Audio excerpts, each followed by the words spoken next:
Gimana rasanya ketika kita bisa mengampuni orang yang melukain kita menurut kalian berdua? Bisa makin lama makin ditumpuk, makin keras kan, jadinya kita tuh jadi kayak ngeliat hidup itu cuma dengan penuh kepahitan. Kalau Bro Victor secara pribadi bagaimana mengembangkan diri sampai sejauh ini? Amsal 4 ayat 23 bilang, jagalah hatimu dengan segala kewaspadaan karena di situ terpancar kehidupan. Apakah kalian merasa setuju bahwa kita harus menjaga hati kita karena itu adalah sumber kehidupan atau kayak gimana? Aku sih setuju ya. Bagaimana kamu menjaga hati kamu? Ya menjaga hati aku dengan cara ya selalu diisi dengan Tuhan ya. Betul. Karena cuma dengan Tuhan ya hati kita terpancar kehidupan. Karena kehidupan yang penuh kasih, kehidupan kekristenan yang baik itu datangnya ya dari Tuhan, dari kasih Tuhan. Dari kasih Tuhan kita belajar banyak. Nah dengan kita isi hati kita dengan kasih Tuhan, jadi kita harus jaga hati itu dari segala macam kewaspadaan, dari segala macam sakit hati, segala macam dari orang-orang yang kita lihatnya jahat gitu kan. Kita harus waspada biar kita tetap bisa memancarkan kehidupan di dunia ini. Wow. Apa yang ada di hati kita itu keluar lewat perkataan kita, pikiran dan perbuatan kita. Jujur ya, kalau ingat masa lalu, yang pasti kita pikirkan itu pasti hal negatif. Terus yang kita rasain itu pasti kan akan sedih, nangis. Itu artinya kan kita masih belum lepas, masih menyimpan kecewa, trauma dan sakit hati. Tapi firman Tuhan bilang kayak gini di Efesus 4 ayat 31, segala kepahitan, kegeraman, kemarahan, pertikaian dan fitnah hendaklah dibuang di antara kamu. Demikian pula segala kejahatan.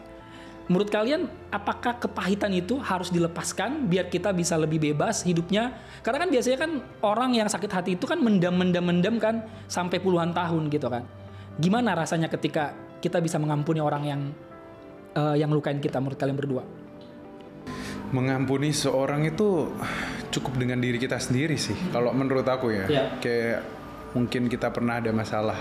Oke, aku memaafkan. Tapi aku dengan memaafkan itu, aku membuat kedamaian dengan diriku. Well, kalau misalnya kasihlah musuhmu, tapi menurut aku itu dengan cara memaafkan mereka. Ya, atas segala sesuatu yang mereka pernah lakuin ke kita maafin. Udah kita biarin mereka aja, udah gitu. Kalau dari kamu gimana? Apakah ketika saat itu kamu bisa lepas dari rasa sakit hatimu, itu karena kamu juga mengampuni dia, melepaskan kepahitan itu atau kayak gimana? Iya, aku sih ngerasa kalau emang ada orang yang salah sama aku atau orang yang gimana, aku lebih baik aku melepaskan karena itu tuh kayak kerikil yang kita masukin ke hati yang kalau misalnya makin lama makin ditumpuk, makin keras kan, jadinya kita tuh jadi kayak ngeliat hidup itu cuma dengan penuh kepahitan gitu. Sedangkan banyak hal-hal baik yang bisa kita lakukan di hidup ini. Jadi ya menerima keadaan, kenyataan ya iya kita disakitin, toh dari kesakitan ini aku memaafkan kamu, ya wes kita move on, jalani hidup yang lebih baik gitu kalau menurut aku ya. Karena percuma juga memendam kesakitan gitu kan, kayak nggak ada kita yang menderita. Iya, malah. kita yang malah kebayang-bayang, aduh gue sakit hati banget sama orang ini, jadinya kita malah hidupnya nggak enak, nggak tentram, nggak nyaman. Ya benar banget sih, makanya firman Tuhan bilang di Yakobus 1 ayat 21, sebab itu buanglah segala sesuatu yang kotor dan kejahatan yang begitu banyak itu, dan terimalah dengan lemah lembut firman yang tertanam di dalam hatimu yang berkuasa menyelamatkan jiwamu. Ya jadi ini kita sambil menyimpulkan, berarti kalau ibaratnya kita mau lepas dari sakit hati, yaitu dia kita datang sama Tuhan, kita minta Tuhan yang ambil semua rasa sakit hati kita, yang pulihin hati kita, karena hanya dia yang bisa ibaratnya mengatasi celah hati kita ini kan. Jadi kalau ibaratnya kita datang minta sama Tuhan, kalau ada kata-kata intimidasi atau pikiran yang berusaha, ibaratnya kamu gak layak, kamu gak cukup, kamu gak berharga, ingat aja bahwa Yesus mau mati buat dosa kita, itu karena kamu sangat berharga, kamu spesial, kamu dikasihi. Oke, ini pertanyaan terakhir sebagai penutup, bagaimana dia menjalani hidup biar bisa lebih baik menurut kalian?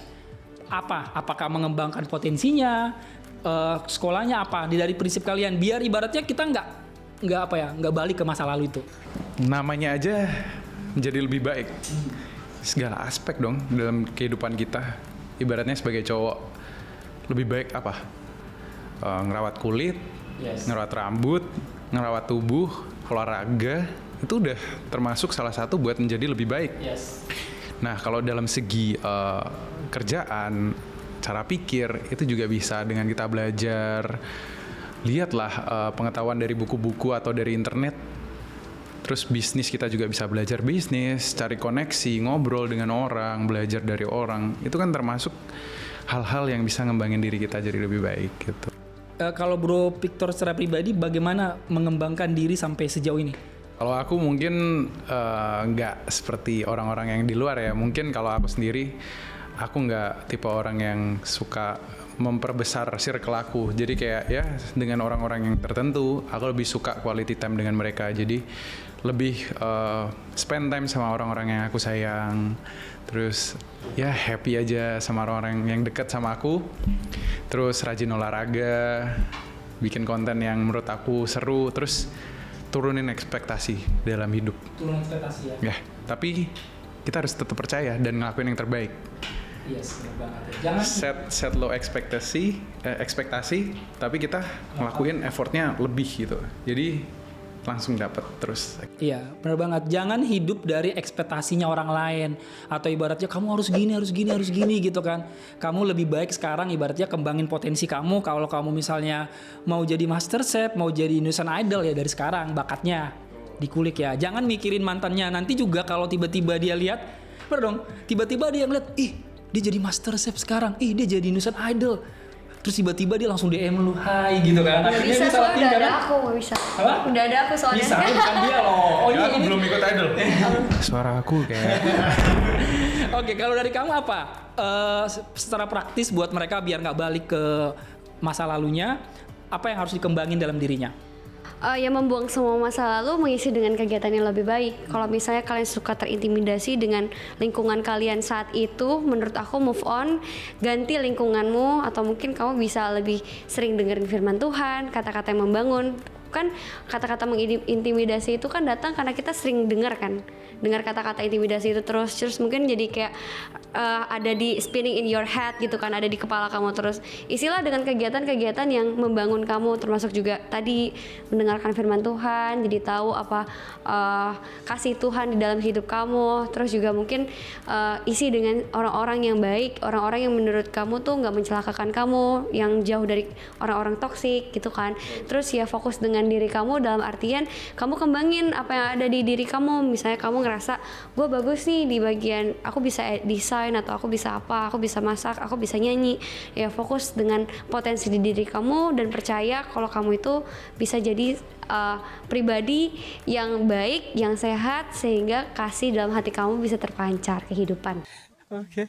Siapa tahu kamu juga bisa jadi brand ambassador seperti Angel ya. Nanti cowok-cowok itu tersebut akhirnya, ih kamu brand ambassador, boleh dong.